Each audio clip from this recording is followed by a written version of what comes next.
Isang magandang umaga po sa inyo mga kaibigan. Latest weather update po tayo March 18, 2024, araw po ng Lunes. Pero bago po tayo magpatuloy, pa-like and subscribe naman po. And pahit na rin po ng notification bell para notify at updated po kayo sa ating mga daily latest weather update. Mga kaibigan, ngayong umaga po ng Lunes, ang hypnosis po natin galing sa Pag-asa.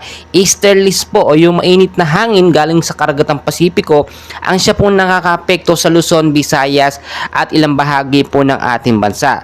Arito po mga kaibigan ng forecast weather condition natin, no? Pero bago tayo dyan patuloy mga kaibigan, tignan nyo mabuti sa ating radar. Meron tayong namataan na mga bagyo sa kalapit bansa natin. Wala naman ito sa PAR, pero yung direksyon po ng mga bagyo sa ating kalapit na bansa ay posibleng magkaroon din ng kaunting epekto sa ating bansang Pilipinas at makabuo ng mga kumpol ng kaulpan or cloud cluster. So narito na po ang update natin, no? Yung mga lugar po na apektado ng easterlies.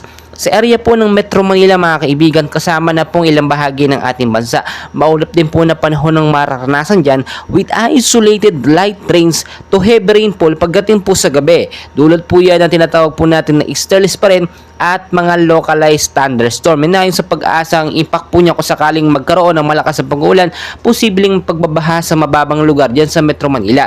Kaya ngayon pa lamang po linisan na natin yung mga kanal, mga estero para kung bigla po umulan ng malakas ay hindi po magkakaroon ng biglaang pagbabaha.